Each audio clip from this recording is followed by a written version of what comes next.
And so we're going to really just talk today about this transformative banking project that we call trauma-informed banking. But KAIROS really stands for now is the time. And so as I think many of us have been sitting back just kind of watching the trends and the patterns and the changes that are happening in our banking industry, the goal today is just to help you see how I see the industry as I zoom out from debit and credit cards and transactions and features like rewards and crypto and buy now, pay later, and really zoom out on the core banking systems and the digital banking systems and the card networks and all of the rules and regulations that really kind of keep the banking and payments space to be what it is today. So the colleagues that are here with me, each of us have the shared screen. They're all part of the collaborative hub that KAIROS has become. Brian is one of them. He just doesn't have the background up, but that's okay. It was looking weird. I couldn't figure it out.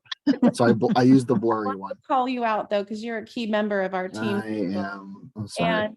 And no, but thank you. We're just grateful to have you. But the point is to help you specifically get an idea of the lenses that each of them wear in their day.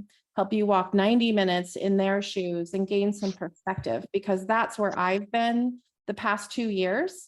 And I promise you that my lens on product management has forever been elevated. So today is how we're going to spend our 90 minutes.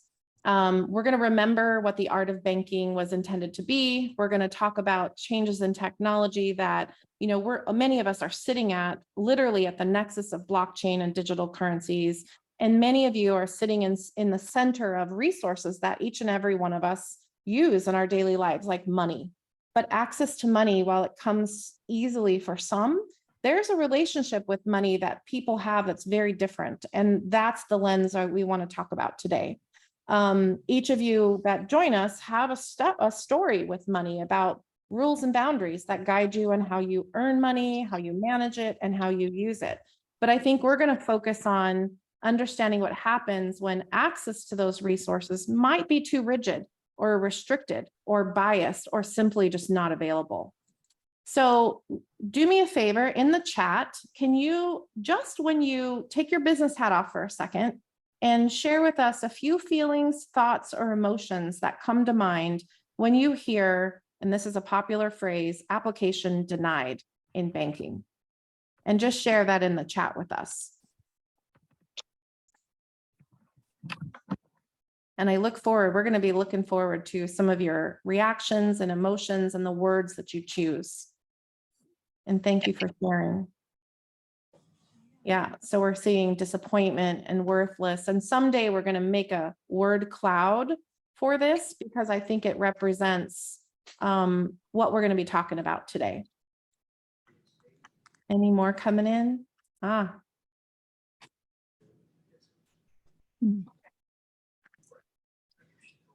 All right, well, I think those are some good words, confused and shame and fault. And I think the panel today is going to help us break that down a little bit. And as we shift over to that, today's panel is going to help us expand beyond statistics that I know many of us in the banking and payments industry spend time Googling or reading in industry research papers. We're going to go deeper than, 42% of Americans you read are denied financial products, 33% are denied credit, 16% of Americans have very poor credit. But what does all of that mean? And we also want to help you understand today how labels like subprime or unqualified or low income can hurt, and why changing those labels matters. So with that, without further ado, what I want to do is start off an intro of our panel. And as you can see on the slide here, we've got pictures and they're all in front of you. I'm so excited about that. But so we're going to start with Shelley. And Dr. Shelley Wagers, can you start with maybe just a brief introduction, share what keeps you up at night as you think about the topic we're here to discuss, and then we'll go around our panelists. Sure, thanks, Connie. So although now I'm Dr. Shelley Wagers working at USF, Associate Professor in Criminology, and I collaborate with Dr. Abraham Salinas in the Harrell Center and the College of Health. Prior to that, I was in law enforcement. And so one of the things that kind of keeps me up at night is remembering some of those cases and going back to the same locations over and over, and seeing someone who's being abused in their home and seeing the children witnessing it. Maybe that's also coming from some drug alcohol addiction, maybe not. And making that arrest and trying to get the family safe using the services that are there, but ending up at that house again a week or 2 weeks later. And then in talking to the victim, hearing they can't leave because they don't have any money, hearing they are turning tricks and things like that, try to get money for food for their kids, and how the abuser's controlling all the money. And we know, and so later I learned from research, we know they go back 8 or 9 times before they successfully leave. And a huge block to that is finances. And now knowing that the majority of those financial difficulties come from them being blocked from services that I have readily received through banks and other industries, because they don't have credit or because those finances were controlled. So what keeps me up at night is knowing from my experience what that looks like, and walking into a scene and actually feeling the violent energy in that scene, and that happens every day. And in many cases, if some financial resources were truly available and some blocks were lifted, those people could be brought to safety and be able to stay out and stay at safety. So it's a mix of what I've learned from the research and what I saw. Thank you. And thank you for being with us. Abraham, Dr. Salinas? Yes. So thank you for inviting us to this wonderful Recording in event. I think there's a little bit of echo.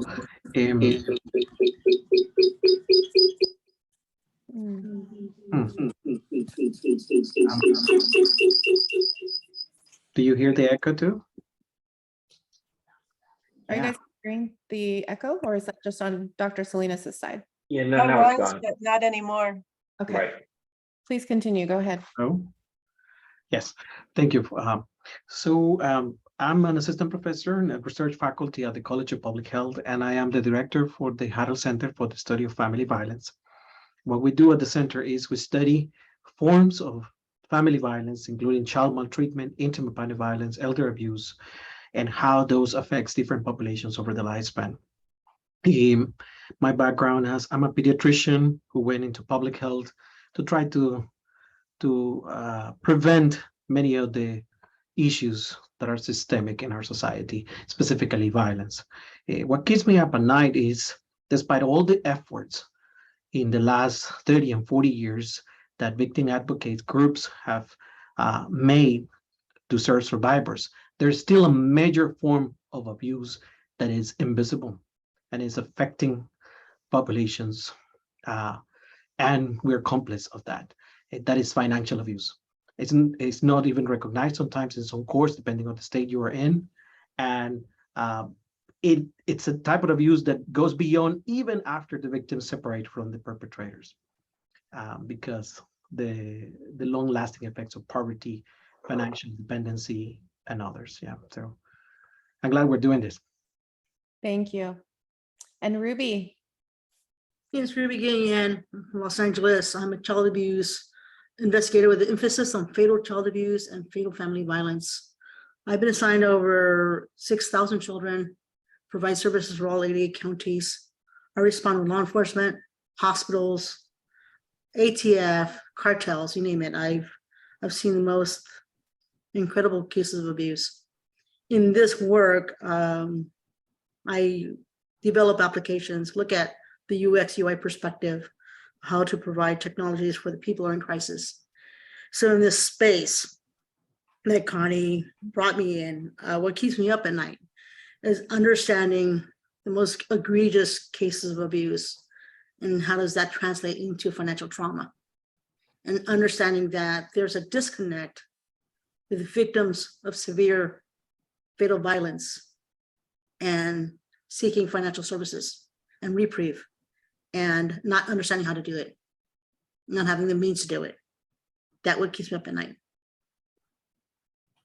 Thank you, Ruby. And Sandy, thank you for being with us. Hi, thank you for inviting us. I'm happy to be here. I'm Sandy Capuano Morrison. I'm the CEO of a nonprofit institute in San Diego called the Institute on Violence, Abuse, and Trauma. And I am also on the board of the National Partnership to End Interpersonal Violence Across the Lifespan, both that are doing work around all of these issues related to all forms of different types of interpersonal violence and how we can better bring to light the awareness that's needed, not only about the different types of ways that people are abused in intimate relationships, but also the need for reducing the victim blaming and the shame and the stigma that is often attached, as many of you have mentioned, when people are trying to access services.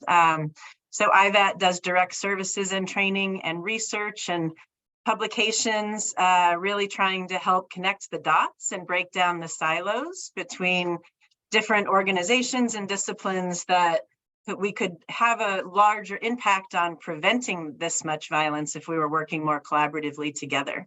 So I think it's really important to look at multidisciplinary efforts. But one of the things that keeps me up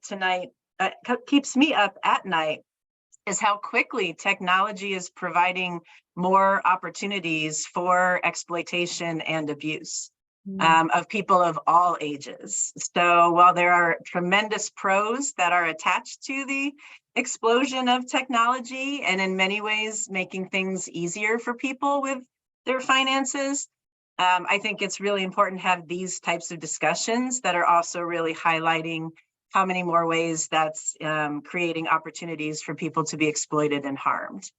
And I'll just add to that, that in addition to kind of the collective trauma that we're all experiencing, whether it be related to the pandemic or the amount of violence in our society, I think we really do need to pay attention to the layers of trauma and how that's impacting our physical health, our mental health, and then consider how much more complicated and compounded that is when you're a survivor of intimate partner violence and physical safety, access to funds.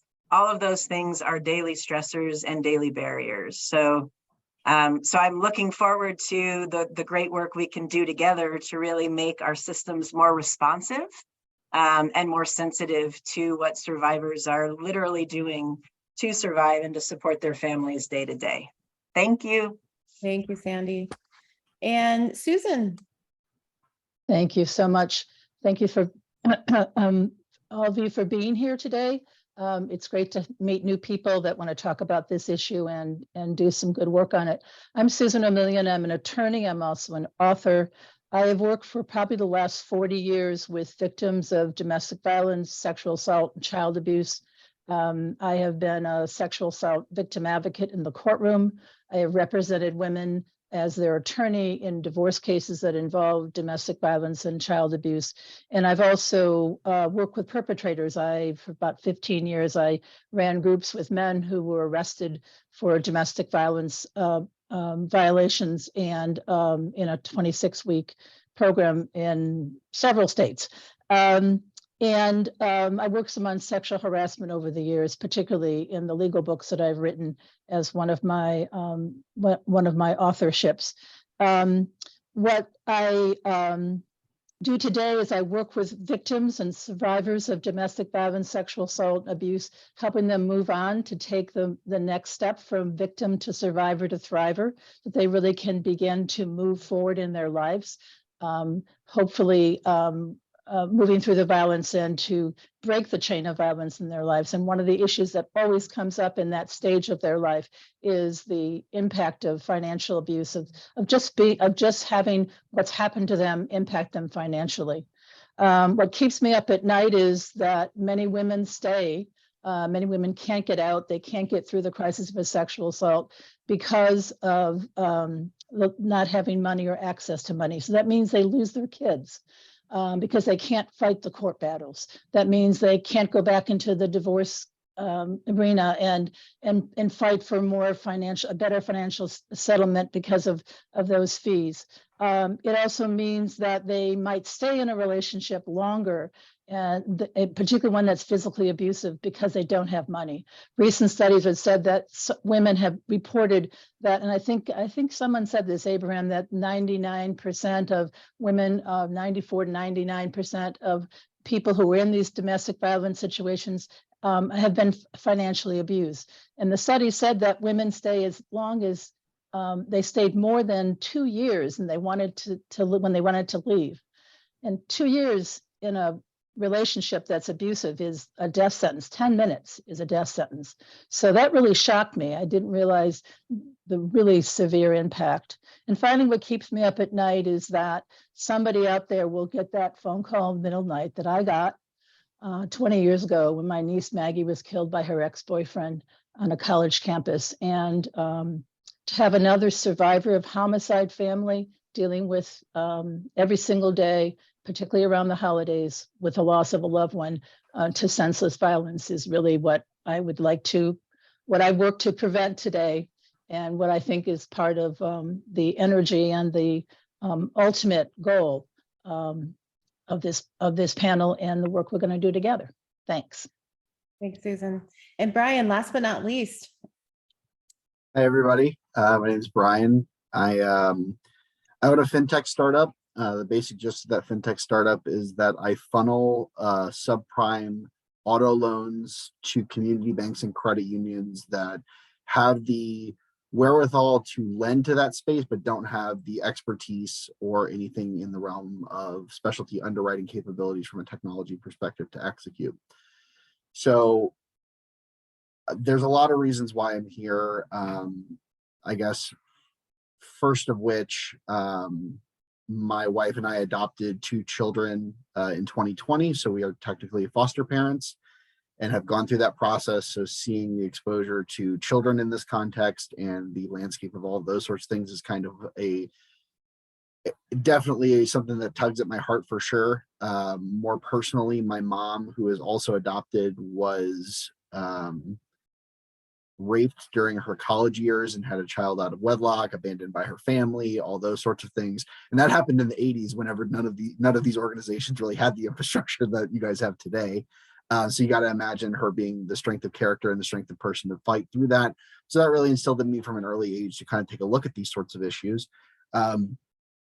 More specifically, the thing that keeps me up at night, other than heartburn, is the reality that I am basically the interface between the borrower and consumer interface here and what the banks are looking to acquire. And ultimately, what I see is a gap in understanding associated with trauma, a gap in understanding associated with individual use cases of the borrower. And I'm here to bridge that gap, either from a risk perspective, from a technology perspective, and ultimately from just a market enhancement perspective. So whenever I think about the reasons why I'm here and the reasons why I want to be here, it's to impact this space on a broader level, to get people more access to more credit products and more credit mobility towards the outcomes that they want in their life. So that's why I'm here. Amazing. Thank you, Brian. And thank you all for sharing some of the truth that's coming out, and certainly the passion and the heart here. So we're going to go ahead and go into our first question. And you know what, we're going to, we have about 6 questions in the next, hour to kind of unpack. We're going to take a deeper dive. And I've learned that sometimes, as Brian alluded to, I think that in our industry, we take for granted sometimes the interconnectedness of software applications that have historically and continue today to deliver banking products and services. And can each of you in your own way help us understand how you see the banking systems in place today and the impacts that they have on this really vulnerable population that we've already been talking about here? I think that would help spread some additional insights on the red flags that you see from your lens. And so who would, maybe Abraham, could you start with us today? Yeah, so some of the red flags that we should all be aware of. It's important to, before going to there, to say what trauma is, because that would be clear for us what would be the red flags. Whenever someone has an experience that is outside of their control and is very stressful and with very little support or buffering mechanisms, that could create something called psychological trauma. The normal response of the brain is to respond to stress. It's a survival brain. So whenever we find a danger of some sort, our sense of safety gets jeopardized and we feel afraid. So that fear triggered a response in the brain of fighting, like in the prehistoric times, we would fight the tiger, or running away from the tiger, or freezing, which is a more extreme fear response. So in this modern world, experiences such as child abuse, neglect, domestic violence, crime, sexual assault, the pandemic, all of those experiences trigger a stress response that is intense and prolonged. And then there is something that happens in survival brain. The thinking part of the brain here, the prefrontal cortex that we use to think rationally and make decisions, goes offline for a more immediate life-saving response, which is an emotional response. So therefore, individuals will have issues such as poor concentration. They will have difficulties making decisions. They will be afraid or aggressive toward others, and they will have poor impulse control. Think about it, how important that is when you're managing money and decisions as well, as I mentioned. The memory will be impaired. Some of the information that they need to keep in their minds, it will be difficult for them to process because they are in trauma response that we need that. So perpetrators of domestic violence, the key aspect that we need to understand is power and control. So they use intimidation and fear. They trigger that survival brain response to be able to control a victim, to control their lives, really. Financial abuse is one form, very efficient form of power and control. Because if I hold the money, I don't let you use the money, I prevent you from moving forward in life, I'm controlling your life, you depend on me. So financial abuse would look in many ways like that. Individuals who their partners force them to get into debts. Individuals who their partners force them into share bank information or personal information to apply for loans on their behalf. And individuals who have to ask for permission in a married couple, ask for permission to use money or to receive an allowance, or any way that the perpetrator can use money to control the other person's behavior, that's considered financial abuse. But it can take so many different forms. In the chat, I just put information from the National Coalition Against Domestic Violence that can tell you coercive control, coercive debt, and other forms of financial abuse. Yeah. I don't know if other panelists would like to comment. Yeah, I think that's a great definition of just a level set, but does someone want to share a little bit about red flags that specifically banking systems today might be triggering for you as you see kind of the impacts or the outcomes? Yeah, so let me just connect it to the first comment. So think about it again, financial abuse creates survival brain responses in front of money. Anything related to money, it's a perpetrator for that person, right? It's a whip. So when they go to the bank, anything related to interacting with money, planning, asking for a loan, getting a credit card, pay off debts, it's triggering to them. Basically, their brain goes to survival brain responses, either in fight, flight, or freeze. So when a bank industry does not take into account that this person may be suffering trauma, they actually traumatize the victim. It's something called re-traumatization by asking her to comply with certain things, by imposing a policy that perhaps from their own perspective, they're just regulatory, but the person is on trauma response. So all these makes the person feel shame and undermine the self-confidence and their ability to actually make financially healthy decisions. Yeah. So Connie, I'm going to jump in with a totally different perspective, red flag as a criminologist. So There's and just things that are basic that all of us may take for granted when we've grown up in a safe home and a safe environment. But as an example, red flags for me are how domestic violence abusers or other abusers use technology or banking apps as a way to stalk when a victim tries to leave. Also, if a victim goes to try to open, let's say, their own bank account in order to try to hide money somewhere, the advocates have worked really hard with banks to help them better understand how to set safety protocols in those situations. But the one thing they can't seem to stop is marketing.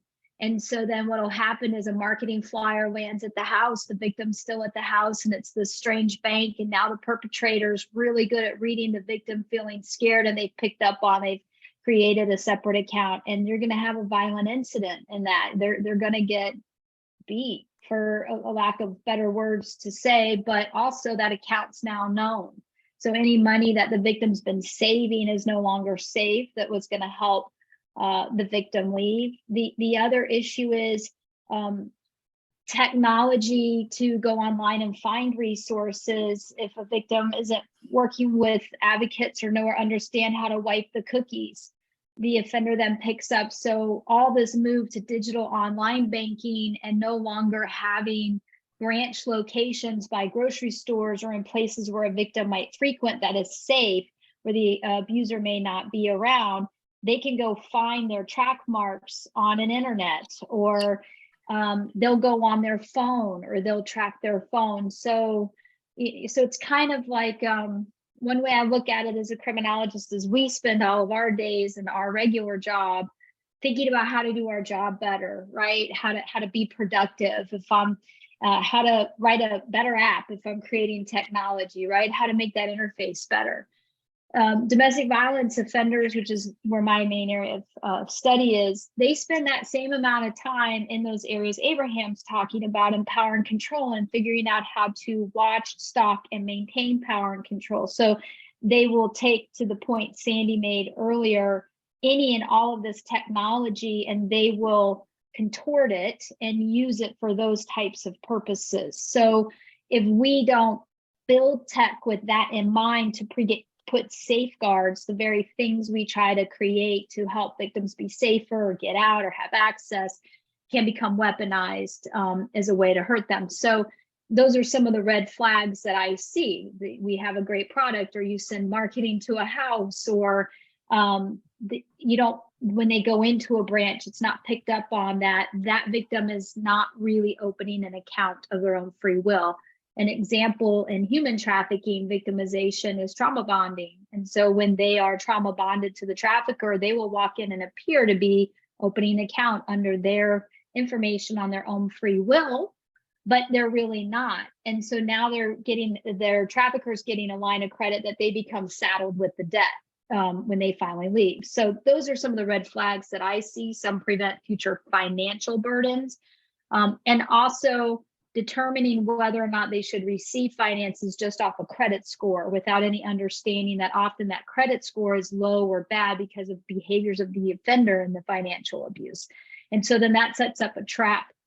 So what we see happening, especially for women, is 90% of women who are homeless are DV victims. They're homeless because of the domestic violence and because they were unable to safely and securely, or they can't have something where they could be found.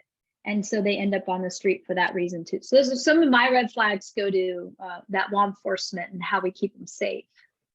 And I think those are all really good examples of downstream implications from that denied application that you don't really know what's upstream from those requests, especially if it's coupled with maybe a bad credit score, a low credit score. There might be additional measures that can be taken. I'm going to move us to the next question, because I think that really brings us closer to the realm of work that many of the audience members are on, and that's digital transformation and digital banking applications and loan origination systems that many of the banks and credit unions are using today. And they've been on this path for transforming their business digitally for a number of years. Maybe Brian and Shelley, you take the lead on this question. Is, in your opinion, what visibility gaps do strategies like this create for trauma impacted populations that are in communities around them. And I think you both represent a unique perspective based on where you're placed in the ecosystem. Yeah, and I also want Sandy to chime in here because she had a comment in her opening about that. I wanted to at least give her the platform to do so. Not to say that I'm not going to disagree with it or whatever, but we can get to it whenever we get to it. So I guess from and this is even in the light of what Shelley said, is I was thinking about, I'm not saying that there are pros and cons or there are path of least resistance evaluations that you have to do in these sorts of situations, because we're trying to obtain outcomes that are so much more positive than their current state for all of these people. So I wonder, with the way that Shelley stated that, I wonder if any form of active solicitation from a digital standpoint or from those sorts of things has the capability, at least with this product, and this is what all of our hope is, that it can be more inclusive of people being willing to reveal to these sorts of ecosystems that they do need help, or that broader scope of impactful underwriting or impactful technology implication could be an expansive nature of how we actually draw in these people. Because I would imagine, and this is not a slight against anybody here, it's more of a resource drain than anything else. I would imagine that each of the way that any of these nonprofits solicit to obtain people interested in seeking services or seeking help is a long-term process, is a little bit fragmented, could be optimized. And unfortunately, most of the time people think of optimization from a business use case, but in this context, and Ruby could chime in on this too, the idea is that that sort of UX is driven towards stated outcomes that we're trying to pair with the not fragility, but the care associated with mental health, but the conversion rate of the stuff that I deal with on a regular basis. So we actually want them to opt into these sorts of services or opt into the resources available, because if we lose one of these people in this process, that's so much more harmful than the stated outcome that we're looking for. So I see in my industry a lot of digital transformation towards the good, and the reason that I say that is because a majority of the UX, UI driven research is going more towards individual identity, individual agenda, individual outcomes, as opposed to the companies that are putting them out because they want to acquire, they want to do business on behalf. So if our whole game here is to make these entities trauma informed, it's going to be done with that much more care. So there's a divide there, and I think that's why we're all here. Yeah, thanks, Brian. So, sorry, I'll let Sandy go while I deal with the dog. Go ahead, Sandy. I like what you said, Brian. I think this is a lot about how to help make the system safer, how to build the new market, how to be respectful of that new market.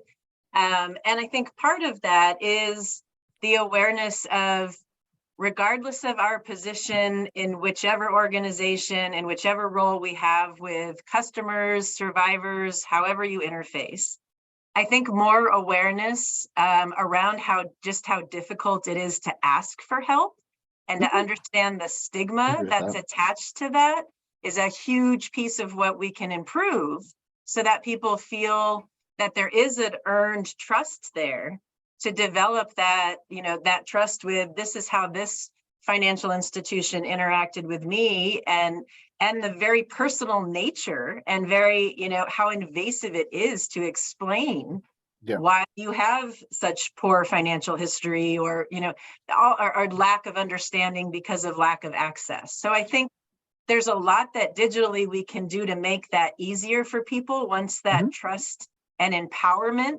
is there. And that's how financial institutions can really demonstrate that they are committed to social justice. They understand that this is much more than just how to help move money around. It's how to help, people be able to safely do that and to be able to not be pulled into, again, another system. Whereas, as Abraham mentioned, people are feeling re-traumatized or re-victimized because the education hasn't been there for the people that are, operating the institutions and the technology that they're utilizing. Yes, and I agree with that. And I'll actually throw a wrench into my own argument with a specific use case that I have that I found in my thing. So you think, and even the thing that Abraham just said, you got to think about, so I have to go out and convince car dealerships to embed their technology into my technology to then send me loans. Right. And you'd think that more technology optimization, easier flows would be something that actually converts. But since they're people, interpersonal communications seem to be the best way to go about doing that. So in the realm of this, and this is one thing that Connie and I specifically understand, is that the landscape of banking, the landscape of investment stuff is a qualification and almost certification driven industry. So people are qualified to sell financial products. They're qualified to sell investment grade products. Within the scope of, I'm not saying that this is like a fragmented process, but within the scope of who is most qualified to help these people, Sandy and I had discussed this on a previous call, that it's probably the mental health professionals. It's probably the interface there that needs to be capable of synthesizing this information or seeing the technology as a value add through the scope of ongoing care done through the mental health perspective. And again, all that stuff needs to be researched. We need to do all the things that we need to do to kind of make that optimized, but pushing forward with a use case that is active, live, transforming, and iterating as it goes is probably a hard thing for your guys' industry to attach to, because it's so harmful if it doesn't work. So we have to figure out that balance and figure out what we need to do. And Shelley, now you can talk. I apologize for hijacking. Hey, yeah. What I was going to say is that's one of the things I have found so exciting about this project. Connie and I have been talking on this project for 9 months, and it's been the learning experience of partnering across that. I don't have expertise from your industry, Brian, or, the banking industry. I have my expertise, but it's the idea of trying to create different strategies and creating an ecosystem that can benefit both. And so bringing that together and partnering. So technology can be a great thing that could be used. One thing I remember us talking about is, could it be used to more safely save and stash money, as an example, for a victim that they can then access anywhere, right? So there's creative ways it could be used that could actually really help these populations. Yep. But it has to be developed from a lens that speaks to the populations and has an understanding of trauma. Yeah. So I don't expect, Brian, you to be an expert in that, right? But I think it's simple.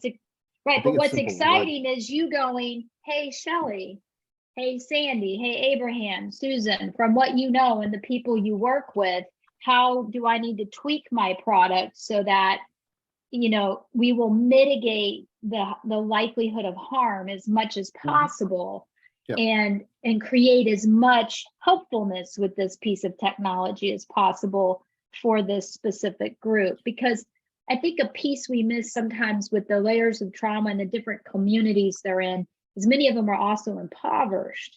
And from that standpoint, they don't have the same level of digital literacy as many of us do. So also trying to bridge that gap and trying to take how the digital user experience interfaces in a way that they can access it safely, right? So understanding how an abuser would exploit it, but also they can understand how to access it with little frustration as possible, and working with our network on our side of service providers that are already there as advocates to help mentor and work with the individuals to access those. And so I think we can create something very positive there, working collaboratively together. Yep, I think Connie, go ahead. I know you need to move on. We can talk about this for hours. So Poor Abraham never gets a word in. Yeah. Well, he kept saying, I want him to some notes there say his speech. Go for it. Who? Sorry. You. Oh, great. Say what you were going to say. I wanted to mention something. So we talk about the trauma and what it is, how it looks like, but to understand that healing trauma does not require always only exclusively a mental health professional. It's an important thing that we need to say. Yeah. In fact, it's how you do things with the clients and in different social services that makes it trauma informed.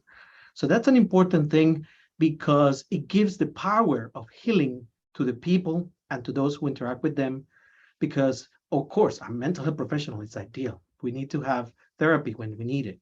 But the approach here that we're trying to transmit is by changing your applications, make them feel safe with your application, make them that they can trust you and you're transparent, provide peer support.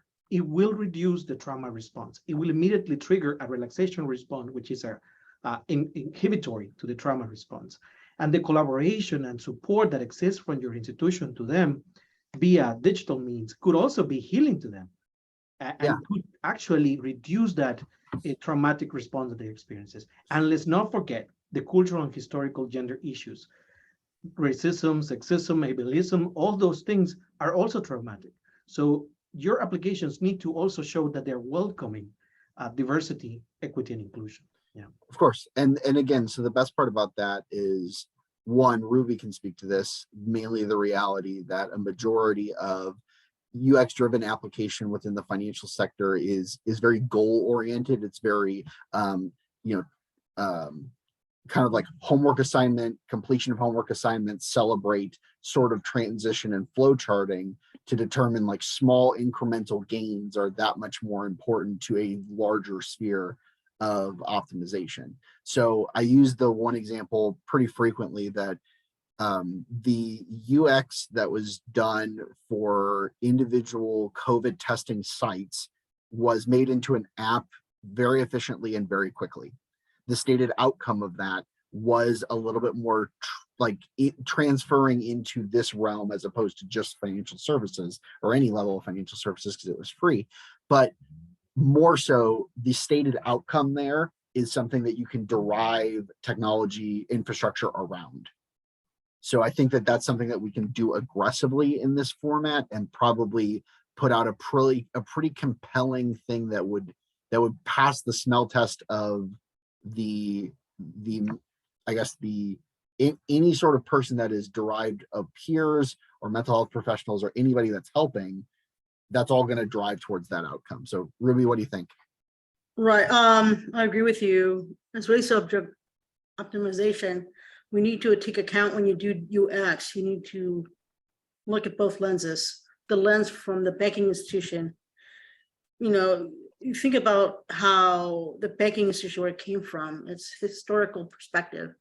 1970s was the first time where women actually had right to credit, right to buy a house. So we were dealing with an institution that has a premise of discriminatory processes. So from a UX UI perspective, we need to be inclusive to that as well, because it'd be very difficult and it would be at a miss if we don't include those parameters for the UX UI. And Connie, you're right, we just can't focus on trauma, not including the other side of the coin. So the other side of the coin, exclusively, and Connie can speak to this a little bit, mainly from the ESG or the DEI component of that, because there are standards that are kind of breaking that environment of banking as we speak. But the one thing that it doesn't necessarily need to cross from a utility perspective and from a value set of yield perspective, the main component there is just usury and discrimination within usury, which is basically how you derive interest rates from a given product. So in that situation, if that usury cross section does not cross a chasm of discrimination, then it's in the clear of whatever design that we want. So from a regulatory banking perspective, that's where they're at, is overcorrecting in ESG and DEI, and then usury, and then other than that, it's our playground. So let's switch into this, because I think that's what we're starting to talk about is there's possibility absolutely for trauma-informed technology as a possibility in the UX, in the algorithms behind the UX, and then in the decision-making based on peer-to-peer or some type of support angle that exists, right? So I think that's where there's a opportunity where the banks and the credit unions stay at the center of trust. We're seeing that on the crypto realms. We're seeing that, people want to buy crypto through their banks if they're going to, where their existing relationships are. But we're also seeing advances in the UI UX where hyper-personalization, Brian, you talked about. I think it's just continuing that journey. So those are all technological approaches and advances that we've seen. But let's talk about where we can go if, and Ruby, I'd love you to take a lead on this about how do we bring forward it could be just field labels, it could be language that we use in the application to really serve this trauma impacted population, or how do we evaluate for effectiveness? So that way the software folks that are on the phone with us today can take some things away on where would I even start if I have an existing application or I'm building something new. First of all, I would focus on the three E's: explore, engage, and experiment.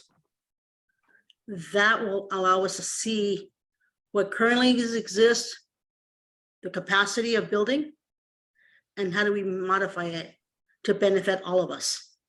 I say all of us because the financial industry affects every single one of us. So we're able to negotiate the pitfalls, the gaps as a collective. We could literally come out on top on this as a whole. Absolutely. Thank you. And just in a very simplistic way. No, it's very well stated. And I think explore and engage and experiment is what we're doing in many of the features and the releases that come out. You see these iterations on mobile apps and so forth.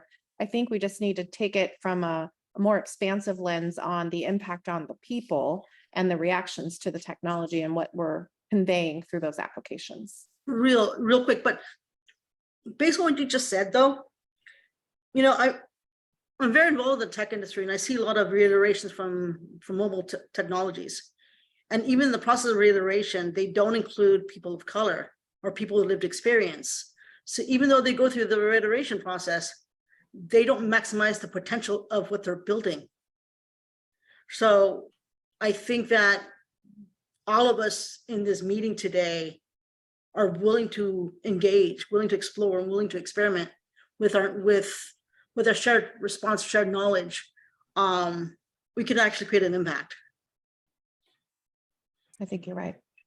Anybody want to add in on that? Yeah, so one of the things that comes to mind too is so I'm only 31 years old. So whenever we go out to eat, my dad still pays for dinner sometimes. Whenever he uses his credit card, whenever he pays for dinner, it dings his phone immediately to let him know that a credit card was used. And for whatever reason, the UX that he utilizes for his mobile banking is very good. I think it's the Capital One, which is kind of the technology standard in the space for large investment banks. But I guess the one thing that came to mind with that example specifically, even though it was just kind of an aside, is that there's a certain level where constant contact becomes a hindrance to conversion. So whenever, and this is more of a mental health side, where if you overload people with opportunities to improve themselves, or overload them with responsibilities, or overload them with information, it tends to be kind of a cumbersome process to get to that next level. So from that lens, we can probably programmatically implement the right level of technology with the right level of UX care to make sure that we don't push people away. And I think that would be like, whenever Connie told me about this is the only thing that stuck out to my mind, is making sure that none of this stuff pushes people away from the solution. And that would be my biggest concern, is how do we make sure that that doesn't happen through technology? Because if you overload it, then it could be something. Yeah, I wanted to add just real quick a couple of things that I've experienced with women who've come through abuse. And remember, this is an ongoing abusive situation. It's once they're out, it still goes on. And that manipulation and coercion that Abraham talked about, particularly around money and kids, threatening to take the kids, to kill the kids, all kinds of crazy stuff. But the idea that if they can ask for help, which is, I agree with Sandy, is a very difficult thing for them to do. because they have a lot of limiting beliefs about themselves. They've been told over and over again they don't deserve it, they're not enough, they're not smart. You will create loyalty. These women will be loyal to you. Yeah, They for will sure. remember, they will tell all their survivors in that support group, Yeah. that bank down the street did so-and-so, and they will be loyal to you for life. And I had a woman, I was talking on the phone with her, and I said, how would you, she's absolutely, I'll be loyal. So the idea that this is a community that is actually reaching out, although they don't know technically how to do that, because for the 40 years I've been in this movement, particularly the last 20 years after my niece's murder, I've seen there's been really no response to this except to try to educate women and make them more literate about financial abuse, which has been done really well by the Allstate Foundation. But the piece that's missing is sort of a coming together and to understand these women are desperate for this kind of information, and they will take advantage of it. They have some difficulty with the technology, just in terms of not having familiarity with it. Also, that they don't have great cell phones because they don't have the money to put into a new cell phone every year. Sure. And they don't always have computers. I've been doing some work virtually now since COVID, getting women on Zoom. That's like been a new experience, like put it on your resume, you can do Zoom calls. So it's really a lot of coming together, but I don't think it's a barrier. I think it's just one more piece to put in place. And I agree with Brian, it's really hard to figure out how they will be communicated to. Is it email? Is it text? Is it, and if they don't respond, maybe because they're hiding out because he's been threatening something again, even though he's the ex-partner, the ex-husband or the father of their children. So it's really trying to take the context of that and to really understand where these women are coming from. Abraham, I had a question from your comment on financial trauma. Sure. So I've had this, and again, this is more of like a research methods correlation study, but relative to what we're seeing right now with macroeconomic trends and with the recession that could be looming, I propose my business as a solvency point for people that are at the bottom of their credit sphere because of that recessionary activity. So I wonder, relative to the data sets that you guys have, is there an increase or a relevant data point to indicate that there are more people that are subject to these sorts of verticals because of different macroeconomic things, which then in turn creates more trauma? So I don't know if it, like, you want to spread it that thin, but I would imagine that makes a bigger list, because then you're including, anybody that has just fallen on hard times. So we have to either be hyper siloed in that environment or take in more and see what we catch. So I'd love to hear your thoughts on that. I think you need to have a tiered approach. But what's happening right now, and I just want you to think about COVID, how COVID really heavily impacted those who were socioeconomically disadvantaged the most. And there's a reason for that. Yeah. The social determinants of health, banking is part of that. Yeah. Healthcare is part of that. Access to finances and employment is part of that. Childcare is part of that. Family is part of that. So the thing is, whenever you have a disadvantage that is lifelong, that started from childhood, and there is a major crisis coming right now, there is recession, or during the pandemic, it was COVID and all the grief that happened.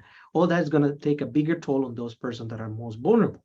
Yep. So we need to have a strategy that would mitigate. That's called risk mitigation. Mitigate the effect on this most vulnerable population. At the same time, you have people who are at risk. They're not right there near bankruptcy, but their families, they have children, they're working right now, and they're struggling. You need strategies to maintain their financial empowerment, so protect them. And for those who are really creating the jobs that everybody needs as well, you also need policies that are social conscious of this trauma phenomenon that is happening. So their businesses don't actually start suffering on that as well. So it's a multi-tier approach. You cannot just give the bread to the hungry one and just save that person. That is necessary, but there's a bigger story to tell. We need to tailor primary prevention. That's before it happens. When it's happening, help you get better, and we know already happened, those victims of domestic violence rehabilitate. So that's where we're failing right now. Mhm. 32,000 jobs are lost due to domestic violence per year. Yeah. That's, Yeah, that's big I number. want to add just a bit to that, Brian, on your talk about the correlation. So we know there's a correlation. There's definitely a relationship between that group you're talking about, that maybe they're not at the poverty line, but they're teetering, underemployed, barely making ends meet. I'm not saying everyone there has abuse and trauma, but there's definitively a correlation between individuals that are there. A high number of them have histories of abuse and trauma, and there is a relationship there, right? And so some of that is structural, like Abraham's talking about when we look at, who has poverty, right? So poverty is greater within communities of color, women, right? Yep. By nature, you're going to then be socially located in a neighborhood or a place. You look at this in criminology and place and crime, that you're more inclined to see drug activity, criminal activity, violence. So when we look at adverse childhood experiences, that community violence is a piece. I also know some individuals that are in that have an app that looks at connections to services. And what they looked at with domestic violence is what's the precipitating event. So someone may not call, but they use the app to get connections to services. One of the main precipitating events they found were loss of job, can't find access to money, and the financial strains that are occurring in the house. So you already had, we think of power and control, but you already had these strains, and then the embarrassment of losing a job or not being able to make ends meet can become a stressor that then create, a violent explosion sometimes within a house as well. So there's also studies that have shown, Abraham was touching on it at the end, the relationship between the cost of things like domestic violence and trauma on the economy as a whole, right? In healthcare. So when you look at the full social determinants of health, we know in our research, poverty, socioeconomic status, and gender, being female, are some of the most biggest determinants to whether or not you have a higher risk of becoming victimized. So, so when Ruby was talking about not overlooking those groups, or when you were just asking, Brian, like, how do we tease this out from maybe those who are just struggling financially? I don't think we have to, because I think you have such an overlap in those who are struggling financially and have had barriers to finances. And so, Connie, you had asked the question earlier about red flags, right?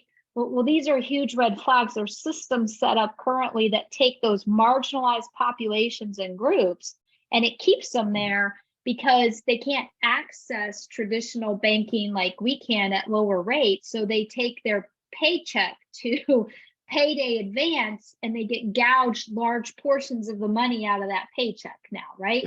Because they can't access a branch to cash that check, so if there was technology that could help them do that at a much smaller fee, or small fees, so all of that's connected is what I'm saying, Brian. I don't think you have to tease it out or can, because if you, to Sandy's point, if you create trauma-informed technology, that goes down to its interface and it goes down to its language for this group. We know the ones that come to our attention are the most extreme forms, right, of violence and abuse. But we know 1 in 4 women are experiencing domestic violence, 1 in 7 men.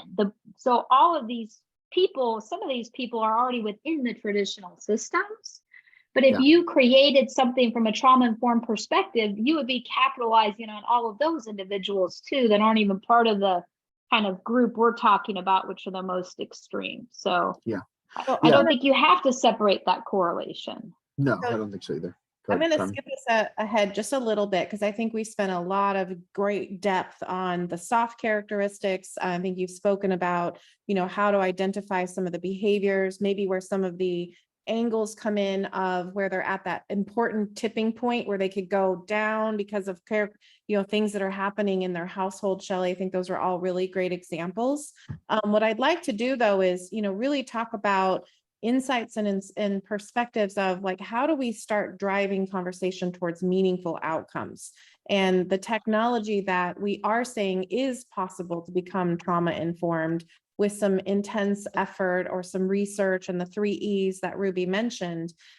How do we start really, if I look at over 50 years of banking technology that we're all, layering on top of, and then in comes blockchain, in comes crypto. We've got new technology. This industry has probably the best of technology in any industry that I'm sure we all have worked in. And we talked about social workers still using carbon papers, Ruby, right? And, working on old, outdated interfaces. I think this industry has the potential to create new solutions or to evolve the technology forward. So maybe, Abraham, could you share with us just a little bit about this chart? I know you feel very passionately about this logical model, and I love it because I think it gives everybody something to take away from today's discussion as we've painted the picture on the importance of this topic. Yeah. So think about it. At the end of the day, what we all want for all our families, whether you're in a banking industry or not, is wealth and well-being. So what do you need in order to have wealth and well-being? And wealth, I'm talking about like not just material wealth, but also personal, emotional, social as well. So you need to have skills for that. So in this particular group, we're talking about financial skills. But in order to be able to perform those skills adequately, you need to have something else. You need to be able to know how to do it. You need to be able to feel confident on doing it. And you have to believe that what you're doing is going to be successful. And one more, your emotions needs to feel in check. You need to be safe. You need to feel that you're safe and you're making a decision that you feel comfortable about. So that is if then. So in order to have that, those emotions, beliefs, and knowledge about it, we need support. We need the banking industry to, instead of being like a one-directional partner here, that start actually receiving input from the users. So we need a little bit more user-centered assessments on the clients, on the technology, as well on the banking industry, to understand how the clients are experiencing financial trauma, how the bankers are actually addressing it with their practices, and how the technology can engage with it.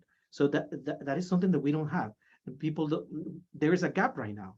I can tell you, financial abuse is financial issues are the major issue anywhere. So in order to do that, we start collaborating with each other. We need to come together, and that's the if then. So going back to this figure, if we collaborate with each other and we start working on it now, then we'll be able to provide support so our clients will feel empowered to perform those skills that are called financial skill, and ultimately will result in financial well-being, wealth, and health, really, because money equals health as well, sadly, but that's what it is. So this is going to be hard. All right, so I'm gonna say a couple things, and it's not going to be easy to hear for this group because bankers kind of are not great sometimes. But I'm going to put my banker hat on and talk about this as if it is that. Okay, so one of the things that is a definite possibility, which is very not what I want, and we can figure out how to get around this. There will be people in this program that I have to say decline to. And why is that? Because there is a risk associated with this characteristic of a loan, regardless of any way you slice it, from a soft perspective, from a hard perspective, or from anything else. Now, the reason that I asked about the correlation perspective is all those things are most often in this context going to also be qualified with who needs it more. This group needs this loan product more. So how do we make the bankers do that? And the way that I'm making them do that is making my own loss reserve risk mitigation. So I can explain that a little bit. And there are ways that me and Connie are discussing how we're going to take care of that for this group. But one of the things that's very common is to think of the bankers as the evil person, but in reality, they're just borrowing this money to let you borrow it. So they have to pay it back, and they have overlords that are telling them the same thing, that they have differentials that they have to make. And if they don't do that, they don't get to do it. And then they don't give any of these groups the money. And then we're in the same spot anyway. So needless to say, what I see is whenever I make a loan for someone with a 580 credit score, that underwriting has specific criteria as what their debt to income is, what their payment to income is, what all these characteristics show. And then I make a specific amount of money off of that loan that I place. A portion of that fee, which is roughly $3,500 per loan.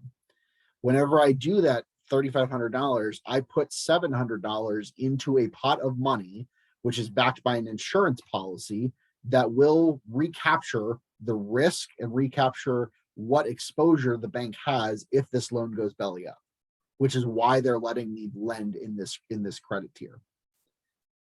So for this product, the data has to substantiate a certain amount of value to the borrower, or we need to figure out a risk mitigation that's palatable for the financial institution. Over time and over the ability for this program to be a yielding portfolio for these banks, then they will listen to you on the other stuff more aggressively than us doing it through the CDFI channels or doing it through the lobbying channel, which is effective to an extent with the ESG stuff and the DEI stuff. But by and large, I don't know if they're going to change their tune without appropriate risk controls.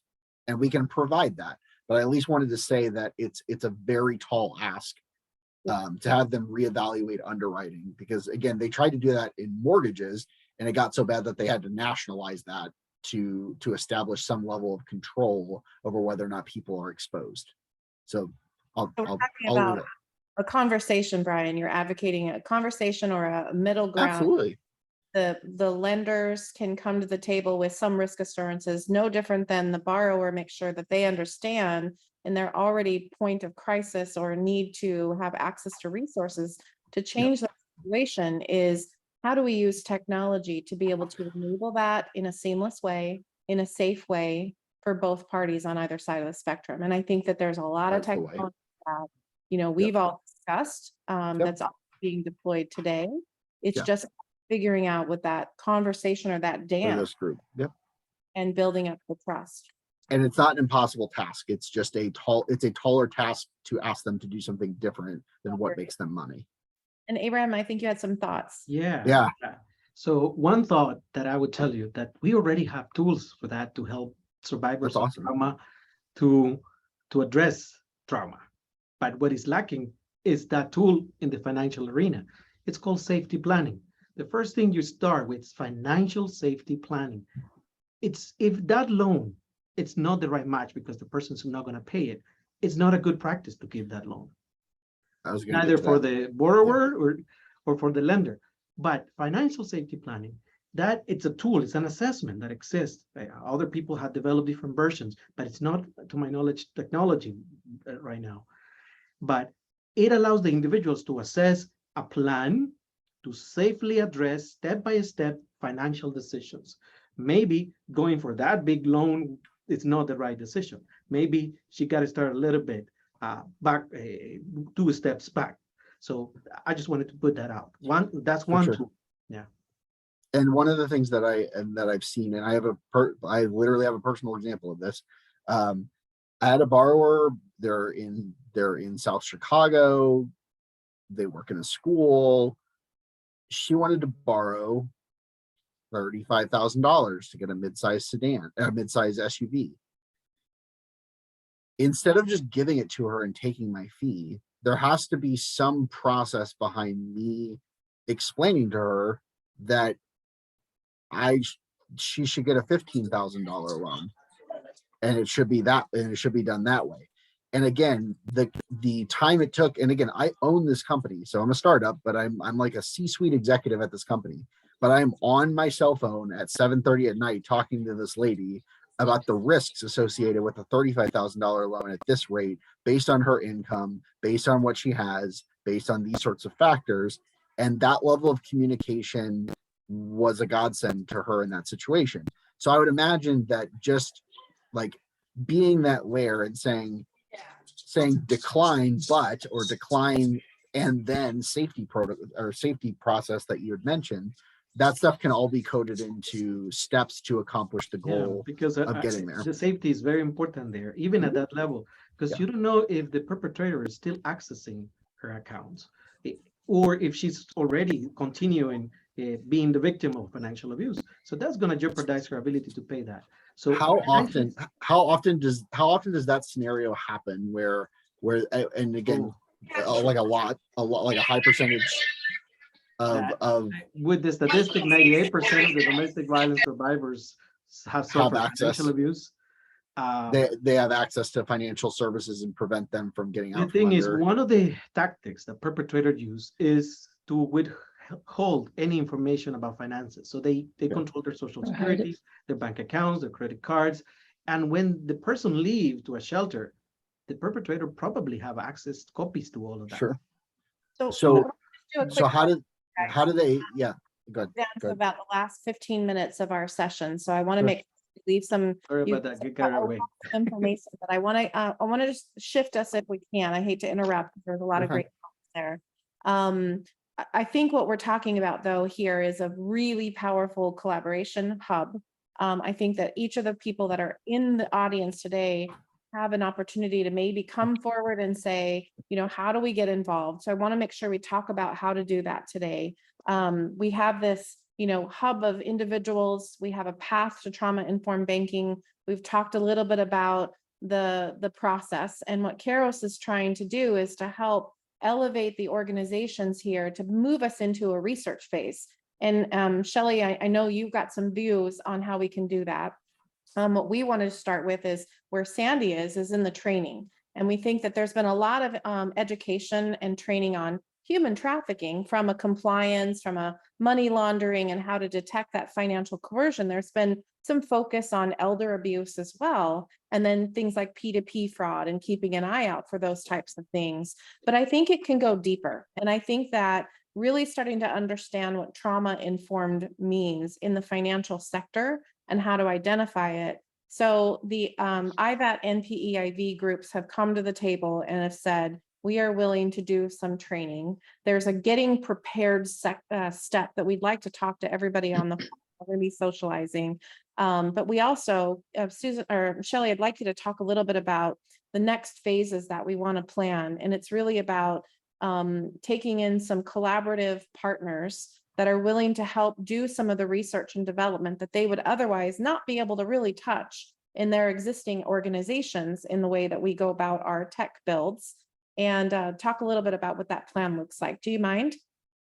No, I'll talk about that. So that's one of the things I find most exciting about this project, and one of the main areas of research I always do is what I call participation research, and Abraham engages in that as well. So in this space, what we would be doing in the research and development, which we've already started, are interviewing and working with this whole group and population we've been talking about, as well as the direct service providers. Through some of the preliminary work I've been doing, we've already gained an understanding of things that are already in place. So, and are they working? Are they not? So to the conversation we were just having that Brian brought up, you know, there's this assumption that we should just lend to everybody that's in this group because it's trauma informed. Well, that's not necessarily the case. So to develop good assessment measures for this population, we need to do research within this population that's specific to that. Preliminary work shows, as an example, asking questions like how long. You would frame these differently, but you know, getting a sense of how long they've been out of the abuse, or if they're still in abuse, would create different risk markers on paying back a loan, and maybe how much of a loan, or the purposes of the loan, or how would you develop the tech product, or which would be right when they're in the phase they're still entrapped versus the phase that they're out getting assistance versus the phase that maybe it's years later and they're trying to go back for education or other things that they need different types of products for. So, you know, what would those look like? So part of what we want to do in the research and development is partner with people like Brian, and he's been great, and other people who have products that we can use to test, learn about, and show to the groups and populations we're trying to reach. So we can then marry up those products. So it can be designed with those voices at the table Ruby's talking about versus continuing to marginalize certain groups, but bringing them to what the UX design, user research design would be, but framing out types of products as well that are going to be the most useful or beneficial for which groups. And so we kind of envision that where then there's a hub and a way you can connect these two. So MPIV and IVAD and others can serve to go, yes, this is a trauma-informed product, but we bring the people from the research and development we've been talking to, the direct service providers, the advocates that can provide support. I mean, rest assured to everybody, they are already looking at economic justice in this realm, and they are already looking at, we need to give them more financial planning. We need to give them more financial assistance, understanding of how finances work. One thing they're already doing are microloans in the domestic violence field. So how about establishing the credit by starting with a low risk $100? Can you pay that back as a microloan? So these types of systems are already in place. So what we want to do from the research and development side is figure out how to bring these two things together, what's being done and what is needed to the tech that's already there, and find which things and how to tweak and morph the current tech and products to meet this, the uniqueness of this population, and then be able to access these things in safe ways, but also provide it to them in a way they are getting the supports that Abraham's been talking about so that they can be successful. And to Susan's point, they will be loyal once that happens. And I can give you an example. We're talking right now, oh, they're a high risk. Well, I know several people who made it somehow through navigating this difficult system when they escaped, the criminal justice system, the civil system, the banking system, all of them, that now are making six-figure salaries on their own. And you know what? They're still with the same people that helped them initially.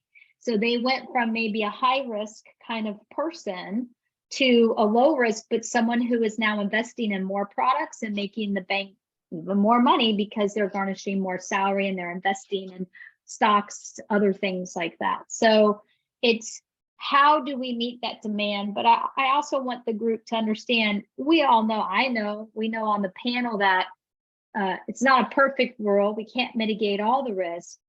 And also not every person at any given time is going to be in a position to be able to accept certain types of products or interface with certain technology, right? They have to still be at a readiness kind of place for these things to be successful. And if we don't acknowledge that, we're going to miss a key piece of, we would then inadvertently be setting them up for failure again and digging a bigger financial hole, which we don't want to do. So Abraham was hinting on it. There are already programs. There are places we can go talk. There are people working in this arena where we can assess what's working or not with certain programs to develop pilots. And from that, we can do evaluation on the pilots and work in partnership with you all, hopefully, to develop things that will interface well and will address this need and this gap that we've identified. Thank you, Shelley. Yeah, and I do think that there are so many organizations that sit right inside of these distressed communities. They have customers or members that are in these demographics where, you know, this is probably occurring and we just haven't put the lens on it until now.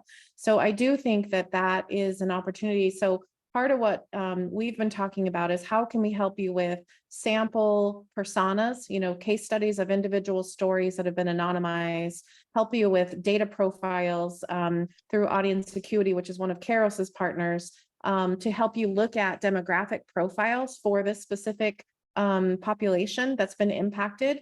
So there's all sorts of different ways that we've kind of, and these are just the 3 starting paths that we kind of packaged up. and thought, you know, how do we get on a path here to trauma-informed banking? Where do we start?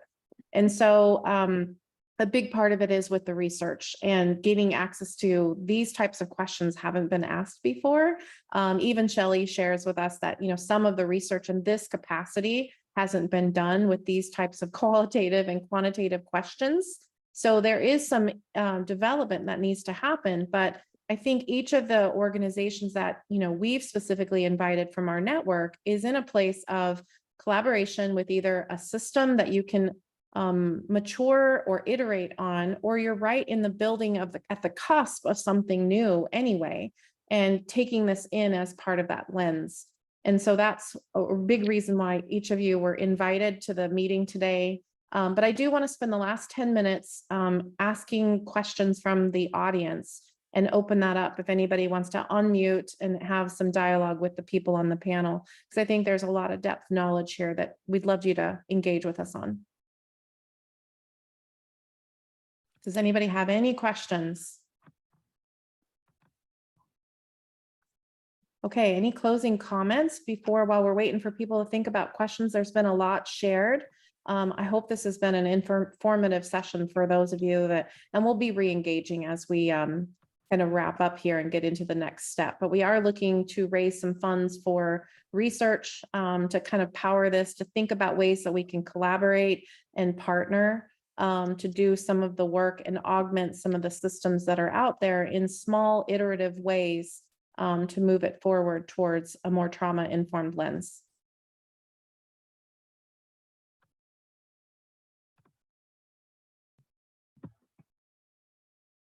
You can chat your questions in as well. Anybody have any other questions? Okay. Any closing thoughts from the panel?